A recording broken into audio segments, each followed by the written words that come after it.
오늘 우리에게 주신 하나님 말씀 보겠습니다. 요한계시록 2장 우리 8절에서 11절까지 말씀입니다.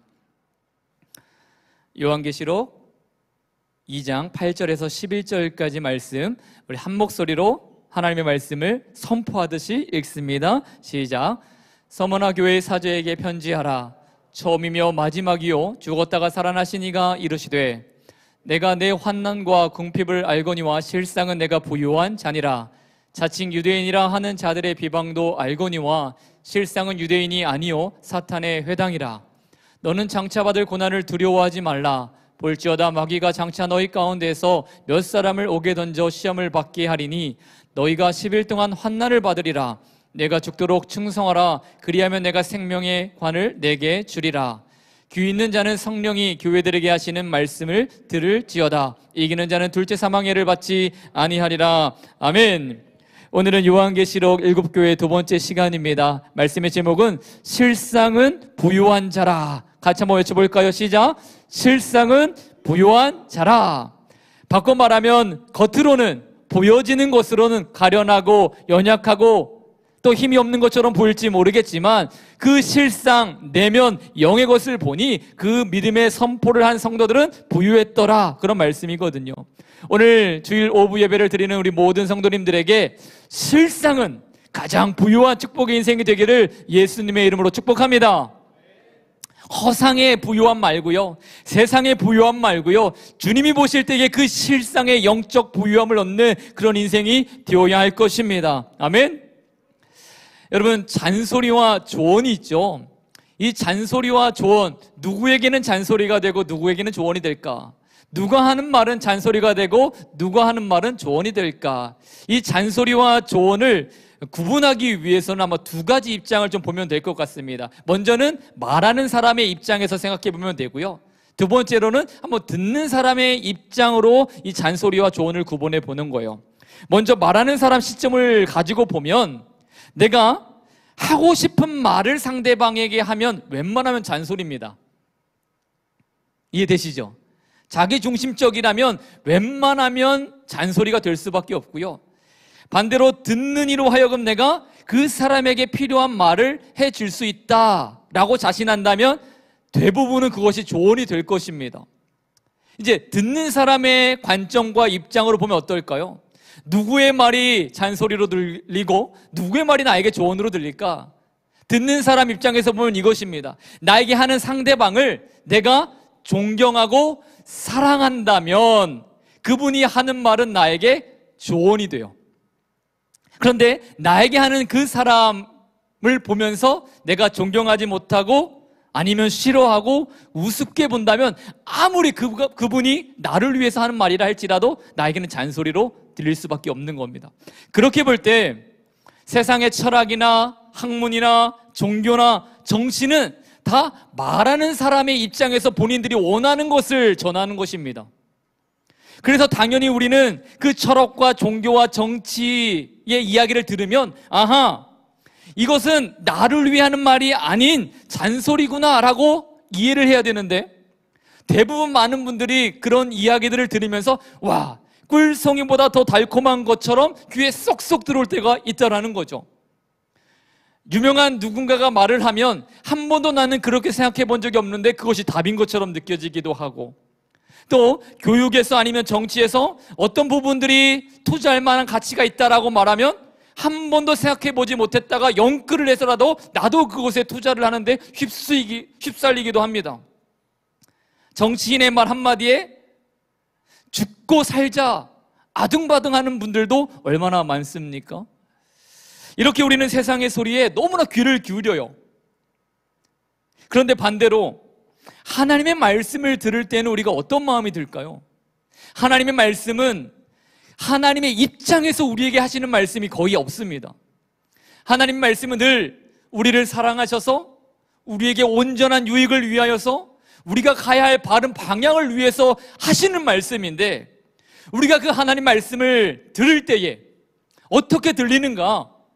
과연 정말로 조언으로 들리는가? 아니면 왜 이렇게 나를 귀찮게 하지? 나 알아서 잘할 텐데 나를 조금 놔두면 안 되나? 그렇게 잔소리로 들리는 것은 아닐까요? 그러면 내가 듣는 사람 입장에서 나에게 하시는 하나님 말씀을, 하나님을 내가 어떻게 본다라는 의미가 됩니까? 존경하나요? 하나님 말씀을 혹 우습게 가볍게 여기는 것은 아닐까요? 그러니까 하나님 말씀은 영원하고 변하지 않는데 그 말씀을 받는 나의 상태가 다를 때에 그것이 잔소리처럼 들릴 수 있다라는 겁니다. 자, 요한계시록의 7 교회가 듣는 하나님의 말씀을 어떤 교회 성도들은 분명히 우리에게 꼭 하시는 말씀이구나, 그 말씀을 듣고 아마 변화를 추구했을 것입니다. 그런데 어떤 교회 성도들은 하나님의 말씀을 듣고 나 지금 잘하고 있는데, 더 잘할 수 없는데 나의 사정을 다 아시면서 왜 그렇게 말씀하실까? 하나님 말씀이 불편해지기 시작한다면요, 내가 하나님을 지금 어떻게 여기고 있는가, 바라보고 있는가를 점검해 봐야 됩니다. 우리 이전 시간에 한 2주 전에 살펴본 에베소 교회는요, 믿음의 행위, 또 수고, 인내, 영적 분별력, 성결한 삶에 대하여서 우리 주님으로부터 칭찬을 받았던 교회입니다. 근데 한 가지를 책망을 받아요. 그 책망의 내용이 무엇이었냐면 너희가 처음 사랑을 잃어버렸다라고 말했습니다. 칭찬을 많이 듣고 한 번에 책망을 받았어요. 여러 가지 좋은 칭찬을 받고 한마디 조금 쓴소리를 들었습니다. 그런데 우리는 참 인간이라 그런지 모르겠지만 아무리 좋은 소리를 여러 번 들어도 안 좋은 소리 한마디에 우리 마음의 상태가 바뀝니다. 칭찬의 소리에는 어깨가 으쓱하는데 잔소리처럼 또 나의 어떤 행동들을 고치려 하는 그런 언성의 소리를 들으면요, 눈살이 찌푸려져요. 사랑하는 성도 여러분, 하나님의 말씀이 언제나 조언으로 들리기를 축복합니다. 하나님의 말씀이 우리의 삶의 안내자가 되어주신다라는 믿음의 확신을 가지시고 그 하나님의 말씀에 귀를 기울일 수 있는 인생이 되었으면 좋겠습니다. 자, 한번 기억해 볼까요? 지난주에 그 에베소 교회 성도를 향하여서 주님 뭐라고 말씀하셨습니까? 첫사랑을 회복하기 위해서는 이 3가지 R이 필요하다. 3R을 제가 말씀드렸었죠? 첫 번째 R이 무엇입니까? 생각하라. 배영에게 있다 선물 줄게. Remember, 생각하라. 너의 믿음이 어디서 떨어졌는지, 어디서 그 믿음이 약해졌는지, 언제 그랬는지 그때를 생각해라. 두 번째는요, 회개하라. 선물 1개 그냥 줄게요. Repent, 회개하라. 하나님 앞에 유턴하라는 거죠. 삶의 방향성을 바꾸어라. 그리고 마지막에 회복해라. 제자리를 찾았다라면 우리의 삶의 모든 행동 거지들을 리스토어, 회복할 수 있기를 하나님께서 말씀하셨습니다. 그렇게 했을 때에 우리가 하나님을 향했던 첫사랑을 잃어버렸을지라도 회복할 수 있다 하였습니다. 오늘 두 번째 시간 서머나 교회입니다. 우리 사진 하나 보여주시면 서머나 교회는 바로 이곳에 있었습니다. 우리가 아는 것처럼 소아시아 7교회는요 거의 한 곳에 이렇게 뭉쳐 있었어요. 이 서머나 교회는 7교회 중에 유일하게 지금까지 도시가 유지되고 있는, 남아있는 곳입니다. 지금 이 서머나가 있는 지역은 지금으로 따지면 터키예요. 터키의 3대 도시 중에 이즈미르라고 불리는 도시가 있는데 그것이 바로 우리가 성경에서 보는 서머나입니다. 서머나의 지금의 이름은 터키의 무슨 도시 이름이라고요? 방금 얘기했는데요. 이즈미르. 자, 이거 한번 좀 기억하세요. 제가 맨 마지막에 이 의미에 대해서 여러분들에게 아마 이야기를 하는 시간이 있을 것입니다. 이 서머나 교회는 이 터키의 3대 도시 중에서 특별히 굉장히 크고 아름다운 항구 도시였습니다. 그래서 이 예로부터 이 소아시아 지역 중에 이 서머나 지역에 사는 사람들은 우리가 늘 으뜸이야라고 말을 했었다고 해요. 이 요한계시록에 쓰여질 때에 이 서머나 지역에서 통용되는 화폐가 있었는데 그 화폐의 뒷면에는 이런 글귀가 있었다고 합니다. 소아시아의 첫 번째. 그러니까 자신의 도시가 첫 번째라는 거예요. 그런 자부심이 있었던 곳이 이 서머나입니다. 경제적으로 부유하고 정치적으로도 영향력이 있었던, 더군다나 로마로부터 막대한 어떤 후원, 유입이 있어서 황제 숭배가 가장 극성했던 도시가 이 서머나예요. 그런데 그 서머나에 아주 힘없고 아주 작고 겉으로 볼 때에 보잘것없는 서머나 교회가 서 있는 겁니다. 위축될 것 같고 보잘것없는 것처럼 보이는 그 서머나 교회를 향하여 하나님이 오늘 말씀을 전하고 계십니다. 이 서머나 교회는 명확하게 누가 세웠는지 기록이 없어요. 다만 추측해 볼 수 있는 것은요, 사도행전 19장에 보니까 이 서머나 교회를 오기 전에 바울이 에베소 교회에서 2년 동안 머물렀습니다. 두란노 서원에서 하나님 말씀을 강론했어요. 가르쳤어요. 그때 사도행전 19장에 보면 많은 유대인들과 헬라인들이 와서 주님의 말씀을 들었더라라는 구절이 나오는데, 그래서 수많은 주석학자들이 아하, 이 두란노 서원에서 바울이 하나님 말씀을 가르쳤을 때에 서머나 교회 지역에서 왔던 사람들이 그 말씀을 듣고 회개하고 주님의 사람이 되어서 고향으로 돌아가 이 서머나 교회를 세우지 않았을까라고 추측을 합니다. 서머나 교회의 가장 큰 특징 하나를 꼽으라고 말하면요, 이 소아시아의 7교회 중에 빌라델비아 교회를 포함해서 딱 이 서머나와 빌라델비아 이 두 교회만 이 요한계시록의 하나님의 말씀을 들을 때에 책망이 없어요. 그러니까 유일하게 칭찬을 받았던 교회입니다. 칭찬만 받았던 교회, 우리의 소망이 되기를 원합니다. 그러면 도대체 서머나 교회는 어떻게 그렇게 칭찬만 받는 교회로 세워질 수 있었을까? 과연 비결이 무엇이었을까? 다른 것보다 고난이 없었나? 환난이 없었나? 어려움이 없었나? 아니라는 거예요. 7교회, 7지역 중에 어쩌면 가장 많은 환난과 어려움이 있었던 것이 바로 이 서머나 지역입니다. 그런데 주님으로부터 오히려 칭찬을 받았어요. 책망의 이야기가 없습니다. 얼마나 많이 이 서머나 교회 성도들이 믿음으로 달려갔는지를 알 수 있게 되는 대목인 것입니다. 우리 오늘 본문 말씀 9절 후반절 말씀을 보면 이렇습니다. 자칭 유대인이라 하는 자들의 비방도 알거니와 실상은 유대인이 아니요 사탄의 회당이라. 자, 서머나 교회 성도들은요, 이방인들의 핍박도 있었고 로마 당국의 핍박도 있었지만 가장 큰 핍박은 동족이었어요. 동족. 유대인들로부터 하나님을 섬긴다라고 말하고 하나님의 율법을 따른다고 말하는 그 유대인들로부터 핍박이 있었는데, 그 핍박이 얼마나 심했느냐, 오늘 9절 후반절에 뭐라고 나왔어요? 유대인의 모임이 아니라 무슨 모임이라고요? 사탄의 회당이다. 그러니까 사탄의 소굴이다. 그들이 얼마나 극심하게 예수 믿는 자들을 고달프게 하고 또 얼마나 많이 고통을 주었는지, 무고하게 감옥에 끌고 가고 죽음으로 이끌어가고 재산을 빼앗는 일들이 너무나 많았다라는 것입니다. 혹 우리도 여러 가지 어려움을 당할 수 있습니다. 그런데 그럼에도 불구하고 여러분, 주님으로부터 칭찬받는 성도가 되시기를 원합니다. 여러분, 여러 가지 어려움이, 환난이, 고난이 있을 때에 승리하는 믿음의 성도님들 인생이 되시기를 예수님의 이름으로 축원드립니다. 로마서 5장 3절과 4절 말씀을 우리 함께 읽어보도록 하겠습니다. 시작. 다만 이뿐 아니라 우리가 환난 중에도 즐거워하나니 이는 환난은 인내를, 인내는 연단을, 연단은 소망을 이루는 줄 알미로다. 아멘. 자, 이 말씀을 세번역 성경으로 다시 한번 봅니다. 읽습니다. 시작. 뿐만 아니라 우리는 환난을 자랑합니다. 우리가 알기로 환난은 인내력을 낳고 인내력은 단련된 인격을 낳고 단련된 인격은 희망을 낳는 줄을 알고 있기 때문입니다 라고 번역되어 있어요. 지금 사도 바울이 로마서 5장에 뭐라고 말했습니까? 우리는 환난을 자랑합니다 라고 이야기를 합니다. 내가 지금 어려움을 당하는 것을 나는 자랑합니다.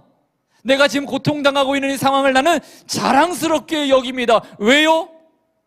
그 환난을 통해서 내게 인내가 생기고 내 인내력으로 말미암아 내가 주님을 닮아가는 인격이 형성될 것을 내가 알고 있고, 이 단련된 인격 때문에 나는 어떠한 상황 속에서도 소망의 사람, 믿음의 사람이 될 것을 내가 확신하기 때문에 나는 이 환난을 자랑합니다 라고 사도 바울은 이야기하고 있습니다. 여러분들도 그런 고백하실 수 있었으면 좋겠어요. 나도 환난을 자랑하는 인생, 하나님이 주신 이 모든 환경 속에서 내가 주님을 자랑하는 인생이 되겠노라 고백했으면 좋겠습니다. 오늘 이 서머나 교회 성도들은 그 어려움의 상황들을 아마 희망의 씨앗으로, 믿음의 씨앗으로 여겼던 것 같습니다. 그래서 그들이 그 하나님의 말씀을 따라서 이 환난의 어려움을 극복했더니 9절 상반절에 이런 말씀의 축복이 저들에게 임했습니다. 그 말씀은 이것이에요. 내가 내 환난과 궁핍을 알거니와 실상은 내가 부유한 자니라. 아멘. 우리 서문화교회 성도들이 고난 때문에 아마 궁핍한 생활을 했을 것입니다. 그런데 저들의 그 궁핍은요, 자발적인 궁핍이에요. 게을러서 가난해진 것이 아니라 주님을 위하여, 주님 믿음 생활을 위해서, 복음을 위해서 가난을 선택한 거죠.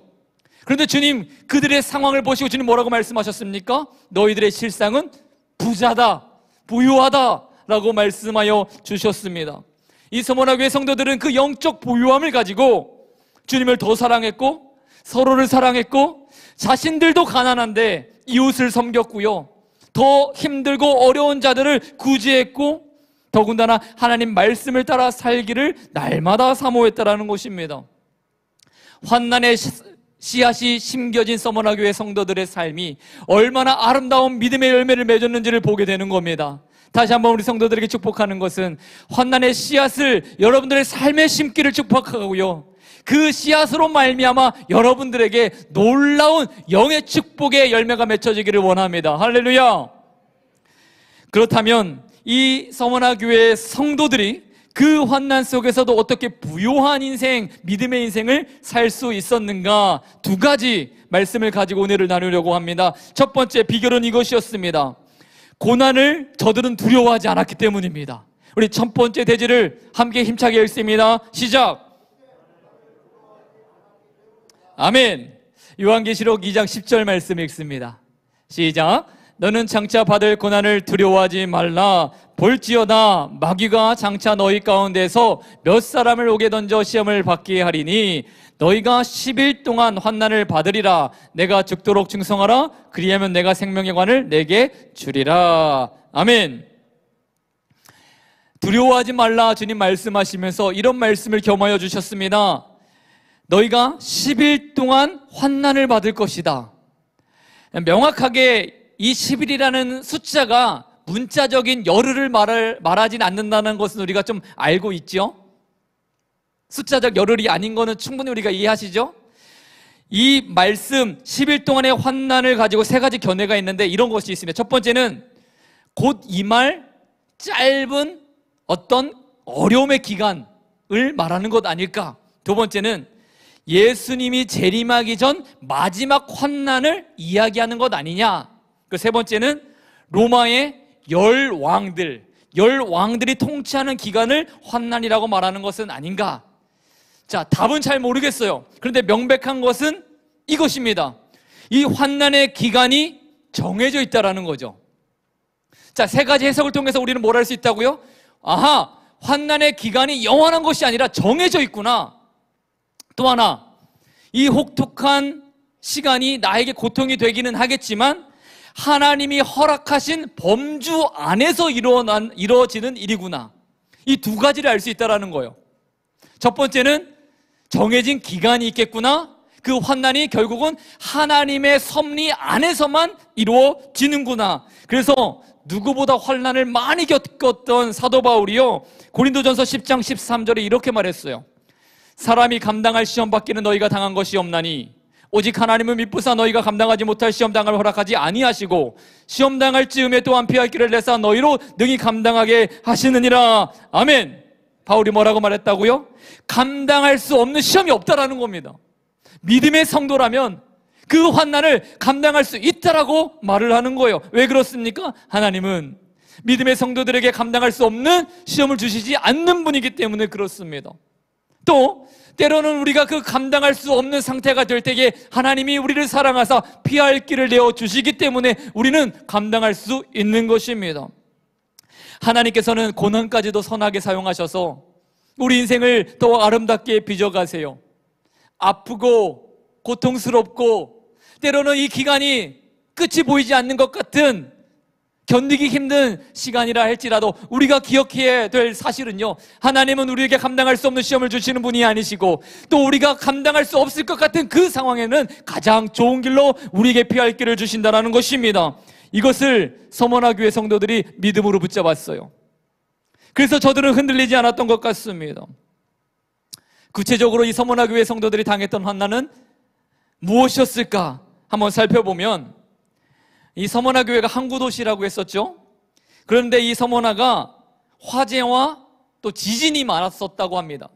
문명을 이룩하고 나면 화재로 다 전소되거나, 문명을 간신히 이룩하면 지진 때문에 다 폐허가 되고, 또 좋은 지리적 여건을 갖고 있어서 큰 강대국이 껄핏하면 점령하는 지역이었기 때문에 몇 번 거의 폐허가 되었었다고 해요, 이곳이. 그러다가 이 알렉산더 대왕이 점령하고 난 다음에는 그곳에 로마의 여신을 위한 신전을 건축하게 되면서 로마 본국에서 막대한 재정 후원이 이 서머나로 막 몰려와요. 그러면 여러분, 서머나 교회 뭐 시장이라든가 아니면 그것을 총독으로 맡고 있는 사람은 어떻게 하고 싶겠습니까? 로마에 잘 보여야 되잖아요. 그래서 로마 시내에다가 황제들의 막 신전을 짓기 시작합니다. 제가 이름이 좀 어려워서 보고 읽을게요. 티베리우스 황제, 아드리안 황제, 카라칼라 황제, 그 여러 가지 이 황제들의 신전을 이 도시에 짓기 시작합니다. 거의 도시 이름이 황제의 도시라고 불릴 만큼 그런 신전이 가득했대요. 그래서 이 서머나 지역에는요, 1년에 한 번 아니면 1년에 몇 차례 큰 숭배, 황제 숭배의 행사를 일제히 여는데, 그때 모든 서머나에 살고 있는 시민들은 이렇게 외쳐야 됩니다. 가이사, 황제는 나의 주님입니다. 외쳐야 돼요. 가이사, 황제가 나의 주님입니다 라고 외쳐야 되는데, 예수 믿는 사람들요, 기독교인들은 어떻게 합니까? 우리의 고백은 무엇입니까? 우리의 주님은 누구십니까? 오직 예수님밖에 없잖아요. 예수가 주시다라고 고백을 해야 되는데, 이 서머나에 사는 모든 사람들은 뭐를 고백해야 된다라고요? 황제가 나의 주다라고 고백을 해야 돼요. 그러니 1년에 한 차례, 더 크게는 몇 차례씩 수십 명의 기독교인들이 그 황제 숭배의 날이 되면요, 다 처형당하는 겁니다. 서머나에 살았던 기독교인들이 당했던 핍박을 5가지로 분류해 볼 수 있는데, 첫 번째 핍박은요, 사회 공직에서 박탈되는 겁니다. 기회가 주어지지 않는 겁니다. 이것이 얼마나 큰 환난인지 아세요? 이민자잖아요. 더군다나 로마 시민권도 없습니다. 저들에게 이 서머나에서 그럭저럭 잘 살 수 있는 방법은 하나밖에 없는 겁니다. 능력껏, 재능껏 열심히 공부해서 능력을 쌓고 공직에 올라가는 것만이 저들이 그 서머나 지역에서 살 수 있는 비결이었는데, 그것이 박탈되는 겁니다. 자격조차 주어지지 않았습니다. 두 번째 핍박은요, 다니고 있는 모든 직장에서 쫓겨나야 됐대요. 가정을 책임져야 됩니다. 자녀를 키워야 됩니다. 그런데 그 부모가 주님은 나의 예수님밖에 없습니다라고 고백하는 순간 그냥 백수가 되는 거예요. 그리고 세 번째 핍박은요, 있는 재산도 몰수당했다고 합니다. 여러분 같으면 어떻게 할까요? 서머나를 떠나는 게 옳은 방법 아닙니까? 서머나 지역에서 어떻게 삽니까? 넷째는 감옥에 투옥되고, 마지막 5번째는 처형까지 당합니다. 더군다나 우리 가족 중에 예수 믿는 사람이 한 사람 나오면 일가 친척뿐만 아니라 8천까지요 핍박의 대상으로 리스트가 딱 올라가요. 그러니 내 가족 중에 누구 한 명 예수 믿으면 온 가족이 달라붙어서 어떻게 하겠습니까? 못 믿게. 아니면 뭐 가족에서 내쫓든 간에 유대인 사회에서 유대인으로서 살 수 없도록 만드는 것이 바로 이 서머나 지역의 성도들이 겪어야 했던 어려움이라는 거예요. 그런데 저들이 주님의 말씀을 들었습니다. 두려워하지 말아라. 두려워하지 말아라. 그런 혼란 속에서도 주님 말씀하셨습니다. 두려워하지 말아라. 어떻게 두려워하지 않을 수 있습니까? 주님은 서머나 교회 성도들을 향해서 자기 자신을 이렇게 표현해 주셨습니다. 8절 말씀. 서머나 교회 사자들에게 편지하라. 처음이며 마지막이여 죽었다가 살아나신 이가 이르시되, 죽었다가 살아나신 이가 이르시되, 나는 알파요 오메가요 처음이요 마지막이라. 나로 말미암지 않고 세상이 존재하지 않았고 내가 닫으면 세상은 끝이 난다. 죽었다가 살아나신 이 부활하신 주님, 생명의 주관자이신 주님이 서머나 교회 성도들에게 말씀했습니다. 두려워하지 말아라. 그 말씀을 듣고 이 서머나 교회 성도들은 이해했습니다. 아니요, 믿을 수 있었습니다. 아, 그렇구나. 우리의 소망이 세상에 있지 아니하고 우리가 주님을 믿었더니 부활의 영광에 하나님 우리가 동참할 수 있고 이 생명의 주관자 되시는 그 주님의 인도함을 받고 내가 살 수 있으니 무엇이 두려울까? 또한 주님은 9절에 이렇게 말씀하셨죠. 내가 너의 환난과 궁핍을 안다. 누군가가 우리의 마음을 알아주면 어떤가요? 너무 좋잖아요. 아내가 남편의, 또 남편이 아내의, 또 부모가 자식의, 또 우리 자녀들이 부모님의 마음을 알아준다. 알아주는 것만으로도 참 위로가 되거든요. 그런데 처음과 나중이신 만유의 주님이 우리 아픔과 상처를 아신다라고 말해요.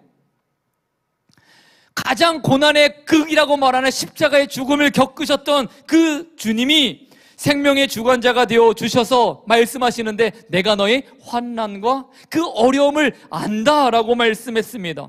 서머나 교회 성도들에게 그 주님을 믿는 그 믿음 때문에 위로가 되었습니다. 그 위로 때문에 저희들은 쓰러지지 않았다라는 거예요. 그 위로 때문에 저들이 하나님의 말씀을 붙들 수 있었습니다. 사랑하는 성도 여러분, 사람이 알아주는 게 중요하지 않고 오직 우리는 하나님이 알아주시는 인생을 살아가야 할 것입니다. 아멘. 우리의 소망을 주님께 거는 인생이 되었으면 좋겠어요. 그 주님은 어떠한 상황 속에서도 말씀하셨습니다. 두려워하지 말아라. 주님이 알아주신다 우리에게 말씀하십니다. 우리의 사정을 다 아신다 말씀하셨습니다. 그 주님이 우리를 지키실 것입니다. 여러분 절대로 두려워하지 마세요. 절대 주님을 신뢰하는 인생이 되시기를 예수님의 이름으로 축원합니다. 두 번째로, 서머나 교회 성도들은 그 큰 환난 속에서 어떻게 부유한, 실상 부유한 인생을 살 수 있었나? 두 번째 대지 보겠습니다. 고난 속에서도 저들은 죽도록 충성했기 때문입니다. 자, 두 번째 대지 읽습니다. 시작. 아멘. 우리 10절 후반절 말씀을 봅니다. 내가 죽도록 충성하라. 그리하면 내가 생명의 관을 너에게 주리라. 아멘. 주님께서 고난 앞에 있는 성도들에게 죽도록 충성하라 말씀하셨는데, 이게 여간 부담스러운 이야기가 아니에요. 힘들고 어려운 일을 겪고 있는 성도들에게, 우리 또 청년들에게 제가 다가가서 요즘에 힘드니? 더 예배 잘 드려라.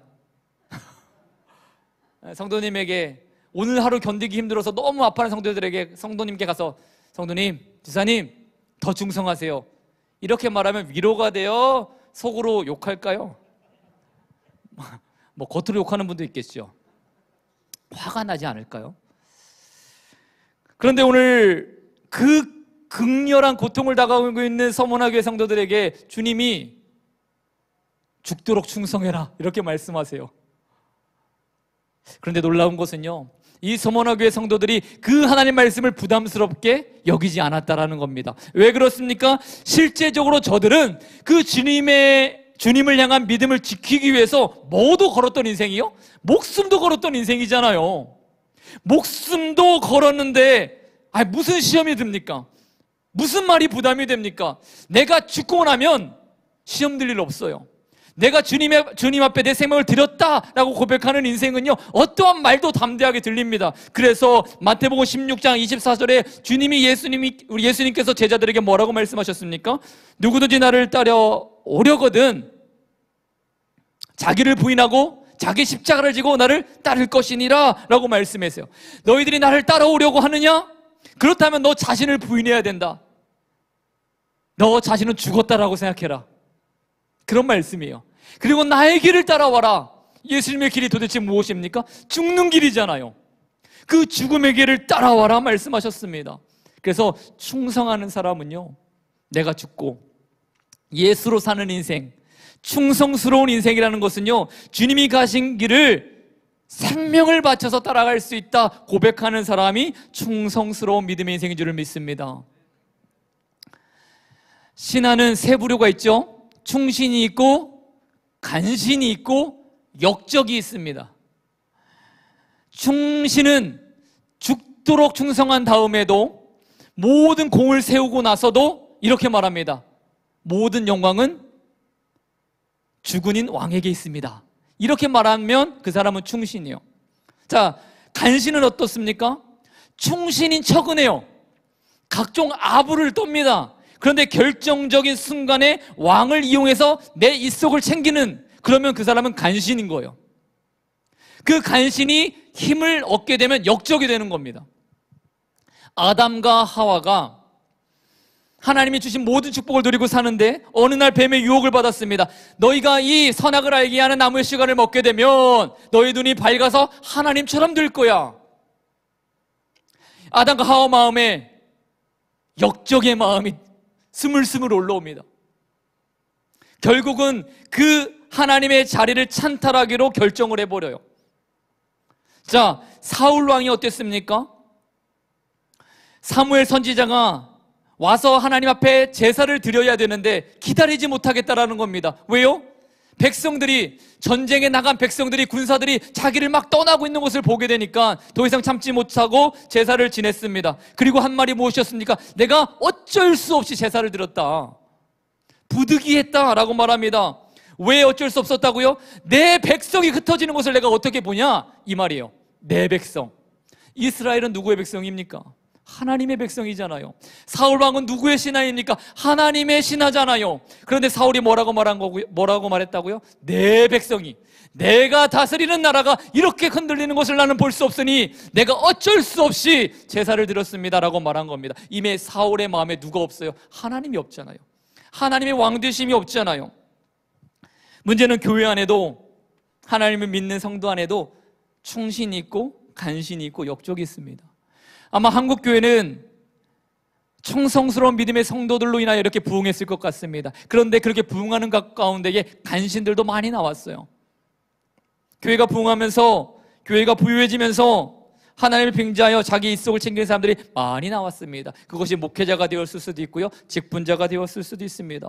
기득권자가 될 수도 있습니다. 원하는 대로 교회 일이 진행되지 않을 때에 내 소리를 내기 시작하는 간신들도 많이 나왔어요. 그리고 시험 들면 역적이 되는 거죠. 누가복음 17장 10절 말씀을 보겠습니다. 이와 같이 너희도 명령받은 것을 다 행한 후에 이르기를 우리는 무익한 종이라, 우리가 하여야 할 일을 한 것뿐이라 할지니라. 이게 누구예요? 충신입니다. 내가 이렇게 주님 말씀하시도록 살았습니다. 내가 이렇게 충성스럽게 살았습니다. 그런데 나는 전혀 대가를 바라지 않는다라는 겁니다. 나는 무익한 종이라, 나는 마땅히 해야 할 일을 했습니다. 모든 영광은 주님 홀로 받아 주시옵소서 라고 고백하는 충신. 우리가 아는 것처럼 모세는 광야에서 40년 동안 이스라엘 백성들을, 200만이나 되는 이스라엘 백성들을 이끌었습니다. 얼마나 고되고 힘든 시간이 많았어요. 그런데 가나안 땅, 약속의 땅을 앞에 두고 하나님 말씀하셨어요. 넌 들어가지 못한다.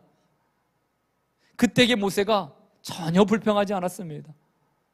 예, 하나님, 지금까지도 내가 이 일을 해올 수 있을 수 있도록 이끌어준 것 감사해요. 나 불평 없습니다. 모든 영광은 하나님께 올려드리고 느보산에서 한 줌의 흙으로 돌아가는 것이 모세였습니다.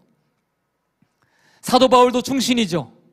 사도행전 20장 23절과 24절 말씀을 보겠습니다. 우리 담임 목사님 좋아하시는 구절이고 최근에 많이 말씀하셨는데요. 사도행전 20장 23절에서 24절 말씀을 봅니다. 자, 오직 성령이 각성해서 내게 증언하여 결박과 환난이 나를 기다린다 하시나 내가 달려갈 길과 주 예수께 받은 사명 곧 하나님의 은혜의 복음을 증거하는 일을 마치려 하면은 나의 생명조차 조금도 유한 것으로 여기지 아니하노라. 아멘. 바울이 3차 전도 여행을 마치고 마지막 전도의 종착점을 예루살렘으로 삼았어요. 그래서 이 예루살렘에 가기 전에 이 밀레노에서 에베소 교회 장로들을 모으고 이렇게 말합니다. 나는 성령에 매여서 예루살렘으로 가야 되겠다. 너희들은 하나님이 피로 사신 교회와 양떼들을 잘 돌봐라 당부를 하면서 나는 성령에 매였기 때문에 예루살렘으로 간다라고 말합니다. 성령에 매여서. 원래 사도 바울은 죄에 매여 살던 인생이었잖아요. 그 죄의 결과인 참혹한 사망의 메인 인생일 수밖에 없었는데 그가 다메섹에서 예수님을 만나고 드디어 성령에 매여 사는 인생이 되었습니다. 그 성령의 메인 인생이 마지막 전도의 종착점을 예루살렘으로 찍고 가는데 성령님께서 어느 날 말씀해 주시는 거예요. 바울에게. 바울아 너 예루살렘으로 가려고 하지? 그런데 너 거기 가면 결박당할 것이고 환난을 당할 것이고 너 죽임당할 수 있어. 성령님께서 바울에게 알려주셨어요. 그러면 멈춰야 되는 것 아닌가요? 계획을 바꿔야 되는 거잖아요. 그런데 이 사도 바울이 뭐라고 말합니까? 내게 결박과 환난이 기다린다 할지라도 하나님께 받은 복음을 증거하는 이 일을 마치려 하면은 나의 생명을 조금도 귀한 것으로 여기지 않겠습니다 라고 말하고 예루살렘을 향해서 걸어갑니다. 말 그대로 나는 죽으러 가노라 라고 말하는 거예요. 갈라디아서 1장 10절 말씀 우리 함께 읽습니다. 시작. 이제 내가 사람에게 좋게 하랴, 하나님께 좋게 하랴, 사람들에게 기쁨을 구하랴. 내가 지금까지 사람들의 기쁨을 구하였다면 그리스도종이 아니니라. 바울은 사람이 아니라 하나님의 기쁨을 구하는 인생이었어요. 사람에게 굽신거리는 인생이 아니라 오직 하나님의 종이 되는 인생을 살았습니다. 그래서 전쟁 한복판에서 그렇게 좋은 공로를 세우고도 모든 영광은 주님께, 내가 환난과 고난이 기다린다 하시지만 주님, 그럼에도 불구하고 내가 그곳에 가는 것으로 인하여 이 복음을 전하는 것이 왕성할 수만 있다면 난 기쁨으로 맞이하고 그 죽음의 길을 가겠습니다 라고 사도 바울이 말했습니다. 충신이죠. 이제 말씀을 맺습니다. 이 서모나 교회에서 가장 유명했던 분 중에 한 분이 이 폴리갑이라는 감독자였어요. 폴리갑이라는 이 감독관은 원래는 서모나 출신은 아니었어요. 안디옥 출신인데 서모나에 살던 한 과부가 안디옥에 갔다가 노예시장에 나와 있던 꼬마 폴리갑을 이렇게 종으로 사서 고향으로 돌아온 겁니다. 그런데 이 폴리갑이 너무나 똑똑한 거예요. 너무나 지혜로운 거예요. 노예로 살기 아까워서 자유인으로 풀어줍니다. 그리고 조금 장성하여서 이 폴리갑이 누구에게 하나님의 말씀을 듣게 되냐면 우리가 잘 아는 사도 이 요한계시록을 쓴 요한에게 하나님의 말씀을 듣게 되고 주님을 영접하고 거듭나고, 그래서 이 폴리갑이 이 서머나의 20대의 나이에 젊은 나이에 감독이 됩니다. 그러니까 담임 목사가 되는 거예요. 이 폴리갑이 수많은 사람들에게 영감을 주었을 뿐만이 아니라 그가 전파하는 예수 그리스도로 인하여서 로마 당국은요 참으로 골치가 아팠습니다. 폴리갑이 어느 날 밤중에 기도를 하는데 환상을 하나 봅니다. 환상이 무엇이었냐면 자기가 베개를 베고 자고 있는데 베고 있던 베개가 불타는 환상을 갑자기 봐요. 폴리갑은 그것이 바로 로마 황실로부터 자기 자신이 죽임을 당할 수 있는 사인이라는 것을 금방 알 수 있었습니다. 그러면 어떻게 해야 된다고요? 도망가야죠. 그런데 그 자리를 끝까지 지키고 결국은 정말로 이 폴리갑이 로마 황실에 의해서 수많은 군중들이 밀집되어 있는 경기장으로 끌려갑니다. 그 경기장에는 무슨 일이 있었느냐? 예수님을 주라고 고백하는 사람들을 다 즉결 심판하고 있었어요. 모인 유대인들, 로마인들, 헬라인들이 죽입시다 라고 찬성하고 소리 지르면 그 자리에서 예수 믿는 사람들을 불에 태워 죽였습니다. 로마 황실에서 파송되었던 한 재판관이, 그런데 폴리갑이 너무 아까운 거예요. 야, 그래도 이 사람은 조금 인재인데, 아까운데 존경하고 있었던 것 같아요. 그래서 권고합니다. 오늘 한 번만 로마 황제가 주라고 고백하고 목숨을 좀 연명해라. 그때의 폴리갑이 조금도 흔들리지 않고 이렇게 고백했습니다. 예수님은 내가 사는 86년 동안 단 한 번도 나를 모른다 하신 적이 없는데 내가 어떻게 예수님을 모른다라고 할 수 있습니까? 이번에는 불에 쳐넣겠다라는 위협을 받아요. 그때 폴리갑이 뭐라고 말합니까? 너희가 잠시 육신을 태워 불로 나를 위협하느냐? 영원히 태울 지옥의 불이 있으니 너희들도 예수님 믿고 그 불에 떨어지지 말아라. 이렇게 복음을 증거합니다. 그 말에 관중들이 폴리갑을 죽여라 죽여라 외치고 결국은 이 폴리갑이 벌겨벗겨진 상태에서 장작더미 위에 서게 됩니다. 제가 맨 처음에 이야기했던 것, 기억해달라고 했던 것이 하나 있었는데 서머나의 지금의 이름이 이즈미르라고 했죠. 이즈미르, 미르의 뜻이 무엇이냐면 몰향, 향료라는 뜻이에요. 향료. 폴리갑이 타는 불 속에서 이렇게 기도했다고 합니다. 오 사랑하는 나의 주님, 내가 주님의 고난에 동참할 수 있는 은혜를 주시니 감사합니다. 찬양합니다. 그 모습을 지켜봤던 사람들의 증언에 따르면 폴리갑의 두 팔이 뒤로 결박당해서 기둥에 묶여서 화형을 당했는데 마치 불이 바람을 가득 담은 배에 돛에 붙은 것처럼 불가마 모양의 불기둥이 되었었다. 그런데 폴리갑의 몸이 타지 않는 것처럼 보였다. 그리고 폴리갑이 처형당하는 그 순간에 그 경기장에 유향이나 귀한 향료가 흩어진 것처럼 아름답고 향기로운 향기가 넘쳤다라고 고백을 해요. 이즈미르 11절 말씀을 봅니다. 귀 있는 자는 성령이 교회들에게 하시는 말씀을 들을지어다. 이기는 자는 누구요? 이기는 자는 둘째 사망의 해를 받지 아니하리라. 할렐루야. 폴리갑은 육신으로는 죽은 것 같으나 둘째 사망을 받지 않는 믿음의 사람이었습니다. 천국에 갔습니다. 하나님 품에, 하나님의 우편에, 그 예수님 품에 안식할 수 있었습니다. 사랑하는 성도 여러분, 우리가 고대하는 인생이 이와 같은 인생이 되어야 합니다. 우리가 고대하는 교회가 이와 같은 서머나 교회의 모습이어야 합니다. 그래서 우리가 걸어가는 발자취가 향기로운 향기가 될 수 있는, 처음이요 마지막이요 죽었다가 살아나신 그 이가 말씀하신 대로 두려워하지 말아라. 우리가 소망을 주님께 두는 인생이 되었으면 좋겠습니다. 끝까지 충성하라. 그리하면 내가 너에게 면류관을 주리라 약속하신 그 하나님 붙들고, 여러분, 생명조차 아끼지 않는 복음을 위하여 우리의 인생을 드릴 수 있는 충성스러운 믿음의 성도가 다 되시기를 예수님의 이름으로 당부합니다. 우리 시간 함께 찬양 고백하고 기도했으면 좋겠습니다. 우리에겐 소원이 있습니다. 주님 다시 오실 그때까지 주의 그 십자가 사랑 전하며 교회를 사랑하며 늘 주님께서 주시는 소망을 가지고 살겠습니다라는 고백인데, 우리 힘차게 함께 고백하고 기도하도록 합니다. 우리에겐 소원이 하나 있네. 주님 다시 오실 그날까지 우리 가슴에 새긴 주의 십자가 사랑, 나의 교회를 사랑해 하네. 주의 교회를 향한 우리 마음, 희생과 포기와 가난과 고난, 하물며 죽음조차 너를 막을 수 없네.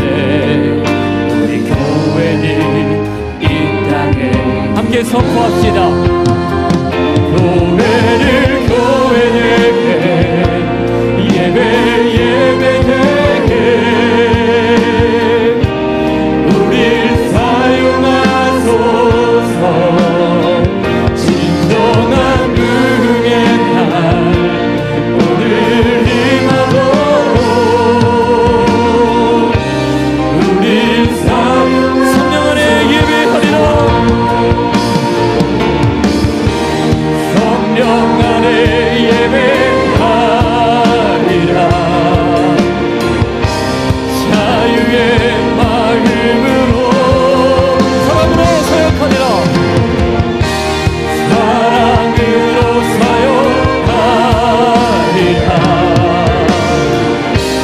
교회는 생명이니 교회되게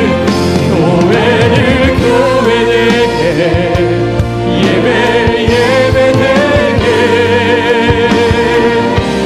우릴 사용하소서. 아멘.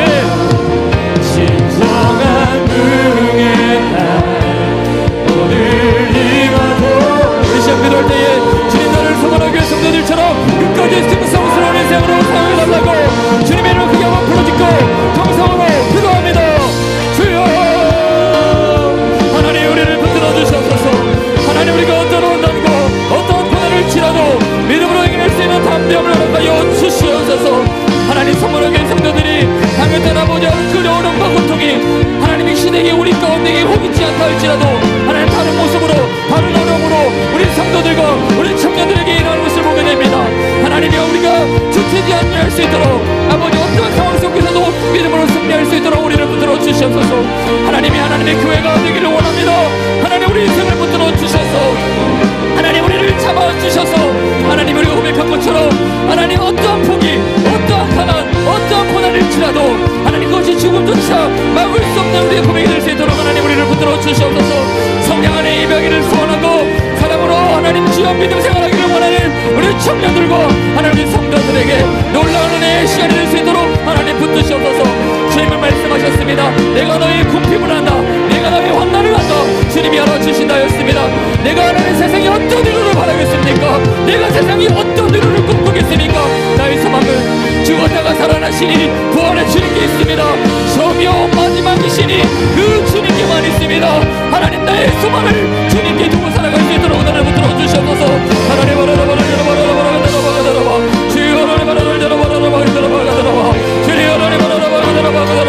그렇게 하나님 우리에게 하나님 놀라운 병의 인생이 될 수 있도록 주님 우리의 삶을 통하여 그렇게 역사하신 하나님을 경험하며 살아갈 수 있도록 우리를 붙들어 주시옵소서. 오늘 고백한 것처럼 말씀을 들은 것처럼 살아가는 놀라운 인생 되게 도와주시옵소서. 주님 감사합니다. 아멘. 하나님 우리에게 어떤 어려움이 있습니까? 어떤 환난이 있습니까?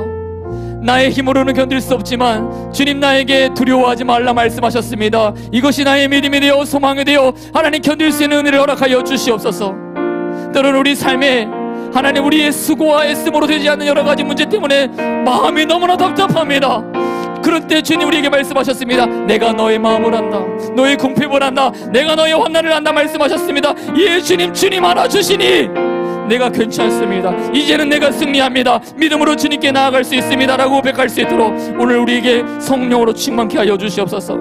하나님의 교회가 우리의 삶이 늘 주님이 꿈꾸시고 원하시는 놀라운 인생이 될 수 있도록 우리를 붙드시고 주님 말씀을 따라 살 수 있도록 나의 길을 인도하여 주시옵소서. 지금은 우리 주 예수 그리스도의 은혜와 하나님 아버지의 극진하신 사랑하심과 성령의 충만한 은혜가 우리에게 하나님이 가진 것 모든 것 주님께 드리고도 실상은 부유할 수 있는 놀라운 축복된 인생을 살기를 원하는 우리의 고백과 믿음 위에 우리의 가정과 우리의 사업터 위에 지금부터 영원토록 함께 하시기를 간절히 축원하옵나이다. 아멘.